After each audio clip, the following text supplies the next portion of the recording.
Hello, my name is Jesus Panduro, and it is currently the 16th of February, 2026, and it is my pleasure to present my second assignment, which discusses about prompt number 2, which talks about the iconography and fictional and journalistic portrayals of life in Mexico that justify the Mexican Revolution, whatever its long-term outcome. First off, we'd be talking about background information leading to the Mexican Revolution. During the Mexican Revolution, what the Mexican Revolution meant, the iconography, the fictional and journalistic portrayals, and then wrap it up. Before the Mexican Revolution, there were many different events and shifts that occurred, as stated in Professor Levy's Module 6 lecture. For one, most Latin American countries became independent of the colonial powers when colonial powers were at war with the French, and they were being challenged, invaded, and controlled. Most of these Latin American countries that were under Spanish rule became independent of the Spanish while they were under French rule. Post-colonial rule that ex-Spanish colonies faced were political instability, political experimentation, and civil war, and territorial war, while in the ex-Portugal colonies, they were mostly calm with monarchist rule until the year 1886 and slavery until 1883. Mexico, when it started its independent period, it started as an empire with a Spanish soldier at its head.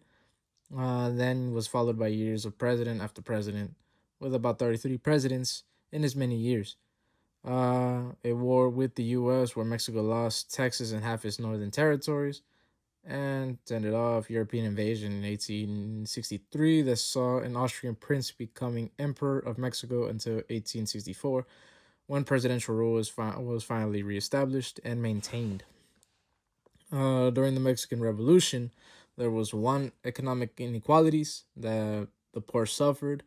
They were landless, factory workers with no protection. They were subsistence farmers that they just provided what they needed, and they were urban poor. And two, there was electoral process abuse that when there was widespread dissatisfaction across the majority of the population, which felt that the electoral process was not fair at all, and that their sort of grievances or that the people that they chose weren't being properly put in power. About one, democracy, where they wanted fair presidential elections, two, labor rights, and three, land rights.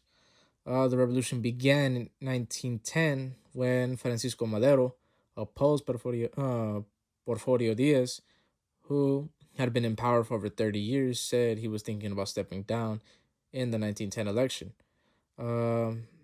Then Francisco Maduro, who opposed him, was thrown in jail by Diaz. And then he called for a revolution, an armed rebellion, which is planned out in the plan de San Luis Potosí. Diaz gave up and left on the 31st of May in 1911. They got rid of Diaz but were not successful in setting up a representative government.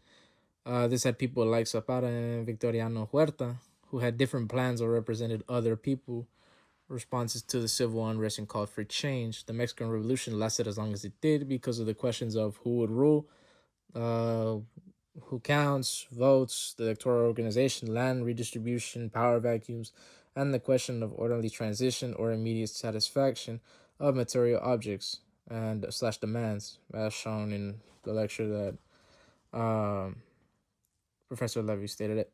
And then Madero was challenged on all sides. He was killed by Huerta's forces, and then eventually Huerta took over, but he was eventually exiled, which left three other remaining forces: Pancho Villa in the north, Emiliano Zapata in the center regions of Mexico, and then Venustiano Carranzas, who had a wider range of influence. One of the main highlights of the Mexican Revolution was the Constitution of 1917, again, as stated in the lecture, which had addressed most of the grievances of the people, like Act 3, which stated or had a sort of division of church and state, Act 27, which had land reform, and Act 123, with extensive and generous labor codes, which most of these are still in use today. What the Mexican Revolution meant, which, depending on what side or what you're reading, could look very different.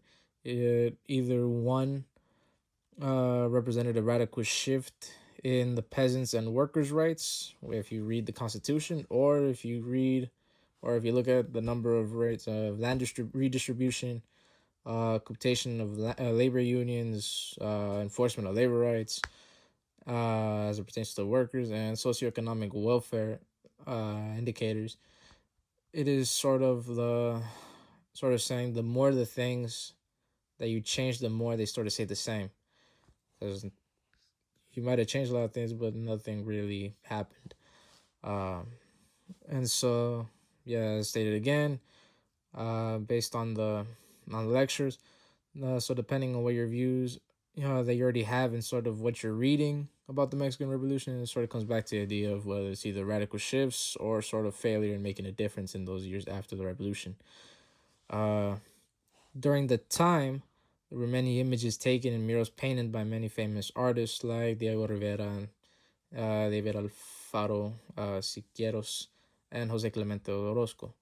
In regards to the murals painted during and after the revolution period, there was one that Diego Rivera painted titled The History of Mexico, which was painted after the revolution, showing the history of Mexico from the Aztecs to the Spanish rule to the French rule to the revolution to the eventual future that Rivera hopes happens with a Marxist, like capitalist society, with people where people are in control, sort of giving a reason to the eventual hopeful future, um, to where people are in control and everyone is equal, going forward. And then, like the image of on the left, that all depicts sort of some sort of symbols of sacrifice and victory, with the image of Pancho Villa and Emiliano Zapata in the National Palace, uh, because it shows how like the underdogs, commoners, poor, uh, workers were in the Mexican Revolution were in control, because they were in the National Palace sitting on the seats where leaders like of the past had power, giving way for, like I said before, commoners, workers, poor, to take control and having a reason to continue. In the image of El Niño Soldado, it shows a sacrifice that even children had to do to play a part, literally short of sacrificing their youth, their innocence, to help in this revolution. Sort of as like a life or death situation, where even kids were in the violence and had to go into combat. Uh, as sort of looking at the images that were provided. This would have said slash shown, however, or everyone to do their part to achieve what they wanted in terms of reform. All of these, along with the other photos and murals showing a sort of why, showing a sort of justification for the fighting and a reason to keep going, showing people of the time who were often illiterate and couldn't really read or write, why they were sort of doing this and sort of giving a national identity to the people. In terms of fictional and journalistic portrayals, media at the time was being controlled by the elites slash rich, or what Diaz wanted out, and the novels and articles sort of give a voice to the underprivileged of the time. Uh, in terms of Krillman's article, President Diaz, Hero of the Americas, that was released in 1908. It is an example of journalistic portrayal. It ironically helped start the beginning of the Mexican Revolution, because in this he announced that he would not run for re-election, but that's to be discussed a little bit later. The article portrayed Diaz as a sort of savior of sorts who helped modernize Mexico, bring all these these inventions and advances like railroads, telegraphs, and help bring order to a nation that was not as strong, as sort of shown throughout the book or the article. Uh, which he did. He did with the innovations he helped did bring that sort of modernization of sorts, but he didn't really address the grievances of the people. The portrayal of Diaz and the fact that Diaz went back on his word about not running for re-election or giving up his power and throwing his opposition in prison years later helped sort of justify an armed rebellion and a revolution because of the lies that were spread, his tyrannical rule, and the needs slash grievances of the people that weren't being met or heard. while in the fictional portrayal, The Underdogs by Marianzo Azuela, it focuses mainly on the workers and the poor and portrayed them sort of as like the victims, showing the suffering and injustices that they faced. This shows how it's sort of necessary to join the revolution and fight these injustices, and viewed as a sort of self-defense because no one was going to help them, and they were not being represented in media, mainly because most of the people at the time were illiterate and couldn't really read, so they really couldn't understand what was being said about them, or no one was going to say good things about them. Who was going to help them, realistically. These both show different sides of the revolution, but show some of the justification that the people could make and some of the reasons that they wanted to fight an armed revolution to stop the injustices, lies, grievances that were not being answered, and the misrepresentation.